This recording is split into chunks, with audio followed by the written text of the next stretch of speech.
ശരണ്യസ്ത്രം അഥവാ ഈ സ്വരയോഗ എന്ന് പറയുന്നത് ഒരു കാര്യം തന്നെയാണോ? അത് യോഗയുടെയും തന്ത്രയുടെയും ഒക്കെ ഭാഗമാണ്. ഏതാ റെഫറൻസ് പറയുന്നത്? റെഫറൻസ് പറയുന്നത് ഞാൻ ആക്ച്വലി അത് യൂട്യൂബില് അമ്മ ഫോർവേഡ് ചെയ്തൊരു വീഡിയോ കണ്ടിട്ട് അറിഞ്ഞതാണ്. അപ്പൊ അതിനെ കുറിച്ച് ഗൂഗിൾ സെർച്ച് ചെയ്തപ്പോ കുറച്ച് കാര്യങ്ങൾ അറിയാൻ കഴിഞ്ഞു. അപ്പൊ ചിലയിടത്ത് ശരനൂലെന്നും ചിലയിടത്ത് സ്വരയോഗ എന്നും പ്രതിപാദിക്കപ്പെടുന്നുണ്ട്.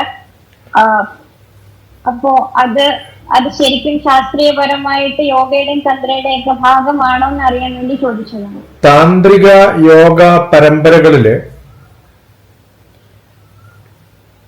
പലപ്പോഴും ശരനൂൽ എന്ന് പറയുന്നത് തമിഴും മലയാളവും ചേർന്നിട്ടുള്ളൊരു വാക്കാണ്. രഹസ്യമായിട്ടുള്ള അല്ലെങ്കിൽ ഒരു ഇസോട്രിക് ആയിട്ടുള്ള യോഗാസനം, വ്യായാമം അല്ലാത്ത വ്യായാമവും യോഗയൊക്കെ എല്ലാവർക്കും പഠിപ്പിക്കാൻ പറ്റുന്നതാണ്. ശരം എന്ന് പറയുന്നത് ഒരു ശ്വാസപ്രവാഹമാണ്. ശരിക്കും പറഞ്ഞാൽ നാഡീപ്രവാഹങ്ങളുടെയൊക്കെ ഒരു ഭാഗമാണ്.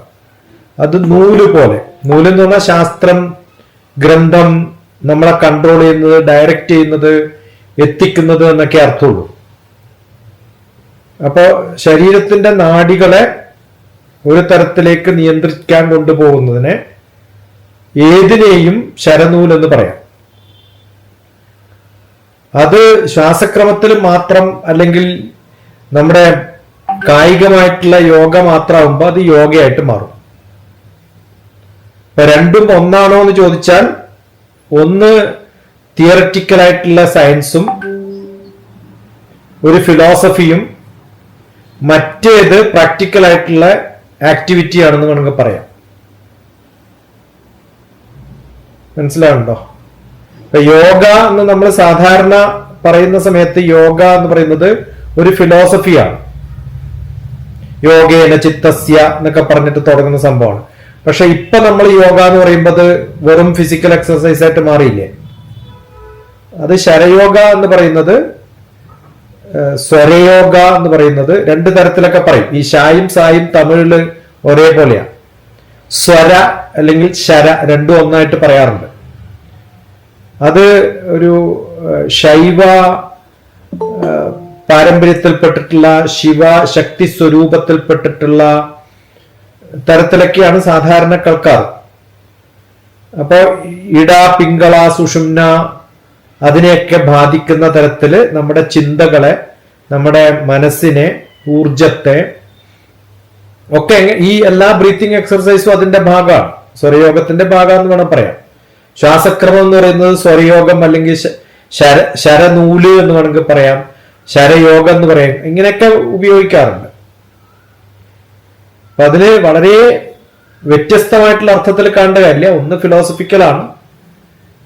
പക്ഷെ സാധാരണഗതിയിൽ കേരളത്തിലും തമിഴ്നാട്ടിലൊക്കെ ശരനൂൽ എന്നാണ് പറയാ.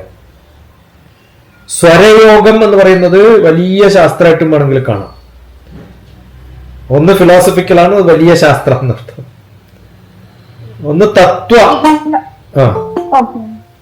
അപ്പൊ ഇതിനോട് ബേസ് ചെയ്തിട്ട് ബയോളജി ആയിട്ട് കണക്ട് ചെയ്തപ്പോ ഇപ്പൊ ഒരു നേസൽ സൈക്കിൾ എന്ന് പറഞ്ഞ ഒരു കാര്യമായിട്ട് കേട്ടു. ഇപ്പൊ 1 മണിക്കൂർ ഇടത് മൂക്ക്, 1 മണിക്കൂർ വലത് മൂക്ക്, 4 മിനിറ്റത്തേക്ക് 2 മൂക്കും കൂടെ ഒന്നിച്ചു. അപ്പൊ ആ സമയത്താണ് സുഷുമ്ന അഥവാ നന്നായിട്ട് ഈ മെഡിറ്റേഷൻ പോലെയുള്ള ഒരു സൈലൻസ് അവസ്ഥ വരുന്നത് എന്നൊക്കെ കേൾക്കുന്നു.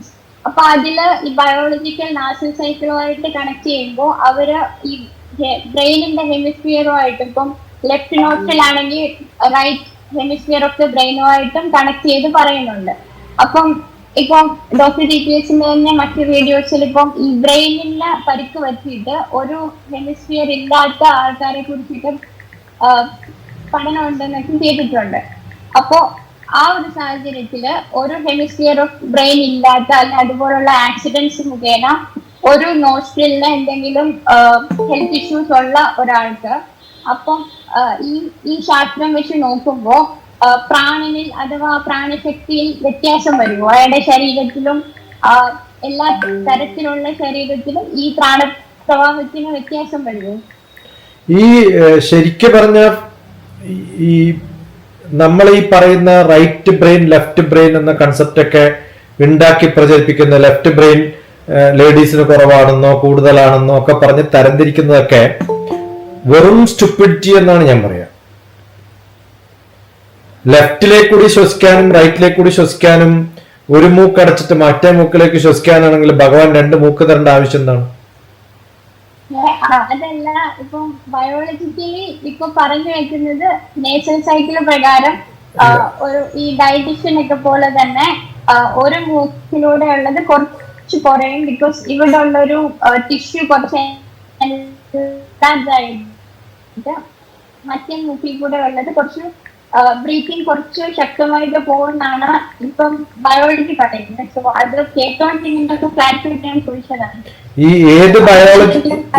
ഏത് ബയോളജിസ്റ്റും ഒരു പേപ്പർ പബ്ലിഷ് ചെയ്താല് അത് അങ്ങനെയാണെന്ന് വിശ്വസിക്കും. അടുത്ത ബയോളജിസ്റ്റ് അങ്ങനെ അല്ല എന്ന് പറഞ്ഞാൽ അതും വിശ്വസിക്കേണ്ടി വരും.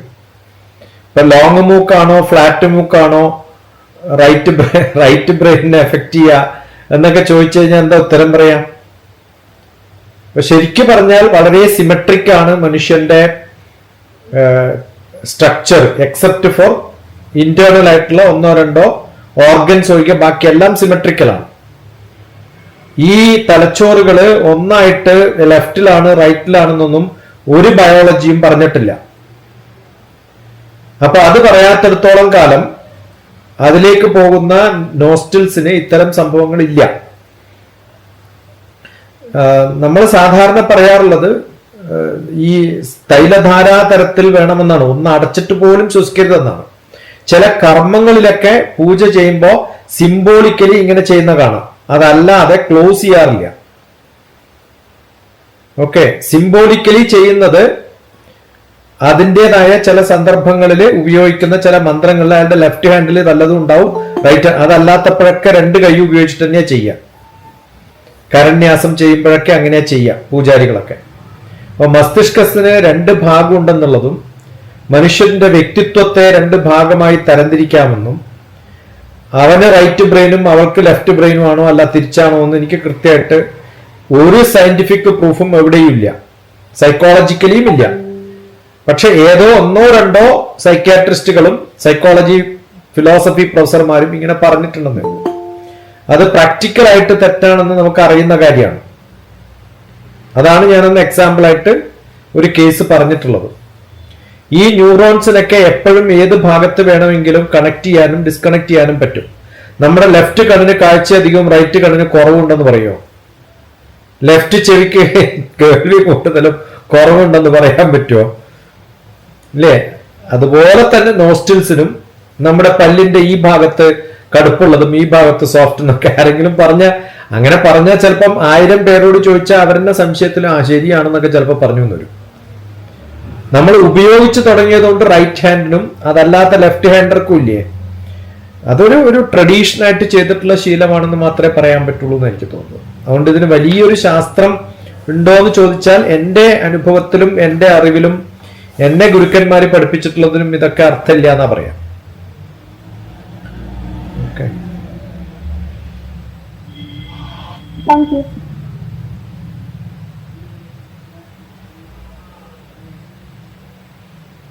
ഇത് ബ്രെയിനും ന്യൂറോൺസിനും മാത്രമല്ല, നമ്മുടെ 5 തലങ്ങളിലുള്ള പ്രാണനുണ്ടല്ലോ, ഈ ശ്വാസക്രമം എന്ന് പറയുന്നതും നമ്മൾ ചെയ്യുന്ന യോഗയും അന്നമയ പ്രാണമയ മനോന്മയ വിജ്ഞാനമയ ആനന്ദമയ കോശത്തിനെയൊക്കെ ബാധിക്കും. ഞാൻ സത്വശുദ്ധി എന്ന് പറഞ്ഞല്ലോ, പ്രാണാപാന വ്യാനോധാന സമാനാമേ ശുദ്ധ്യന്താം ജ്യോതിരഹം വിരജാവിപാത്മാ ഭൂയാസംഗ സ്വാഹ വാക്ക് മന ചക്ഷു ശ്രോത്ര ഘ്രാണ ജിഹ്വാരേതോ ബുദ്ധ്യാകൃതി സങ്കല്പാമേ ശുദ്ധ്യന്താം. അതും കഴിഞ്ഞ് അന്നമയ പ്രാണമയ മനോന്മയ വിജ്ഞാനമയ ആനന്ദമയ കോശം. ഇതിന്റെയൊക്കെ തുടക്കം പ്രാണനാണ്, ശ്വാസത്തിലാണ്. അപ്പൊ ഇത് ഓരോ കോശങ്ങളെയും എഫക്റ്റ് ചെയ്യുന്നതും, അത് ദക്ഷിണേന്ത്യയില് അല്ലെങ്കിൽ തമിഴ്നാട് എന്ന് പറയുമ്പം അഗസ്ത്യ പാരമ്പര്യമാണെന്ന് വേണമെങ്കിൽ പറയാം. അങ്ങനെയാണ് കാണുക സാധാരണ. ഇത് നമ്മുടെ സിദ്ധവൈദ്യങ്ങളിലൊക്കെ നല്ലോണം ഉപയോഗിക്കുന്നുണ്ട്. ഈ ശാന്തത എന്ന് പറയുന്നത് വരാൻ എന്ത് ചെയ്യണം, ഇട പിങ്കള തരംതിരിച്ചിട്ട് പറയുന്ന സമയത്ത് ഏത് ഭാഗത്താണ്. അതിലും നമ്മൾ ചിലപ്പോൾ കാണാം ഈ പറഞ്ഞതുപോലെ ലെഫ്റ്റും റൈറ്റും ഒക്കെ. അതത്ര കറക്റ്റ് ആണെന്ന് എനിക്ക് കൃത്യമായിട്ട് ഇപ്പോഴും ഐ ആം നോട്ട് കൺവിൻസ്ഡ്. അതുകൊണ്ടാണ് ഇനി നല്ലപോലെ കൺവിൻസ് ചെയ്യിപ്പിച്ച ആരെങ്കിലും ഒക്കെ പറയുകയാണെങ്കിൽ, ബയോളജിയിൽ പറയേണ്ടതല്ല, അതൊരു 1000 പേരില് 100 പേരില് എക്സ്പെരിമെന്റ്. എന്റെ മരുമക്കളിൽ പലരും ENT സ്പെഷ്യലിസ്റ്റ് ഉണ്ട്, അവർ പോലും ഇത് സമ്മതിച്ചിട്ടില്ല. ഞാൻ പലപ്പോഴും ചോദിച്ചിട്ടുണ്ട്, ഇടത്തും വലത്തും വ്യത്യാസം ഉണ്ടോ ചോദിച്ചാൽ ഒക്കെ ഒന്നാന്നാ പറയാ. ചിലർക്ക് ഇടത്തോട്ട് ചിലപ്പോൾ ബെൻഡ് ഉണ്ടാവും, ചിലർക്ക് വലത്തോട്ട് ബെൻഡ് ഉണ്ടാവും. അതുകൊണ്ടുണ്ടാവുന്ന കുഴപ്പങ്ങൾ ഉണ്ടാവും, അല്ലെങ്കിൽ പ്രശ്നങ്ങൾ ഉണ്ടാവും മാത്രം. ഭഗവത്ഗീതയിലും പറയുന്നുണ്ട് പ്രാണാപാന നാഡികളെ കുറിച്ചൊക്കെ. അതിലും ഇത്തരം ഡൈവേഴ്സിഫിക്കേഷൻ പറഞ്ഞിട്ടുണ്ടെങ്കിലും ബൈഫർക്കേഷൻസ് പറഞ്ഞിട്ടില്ല. ഓക്കെ.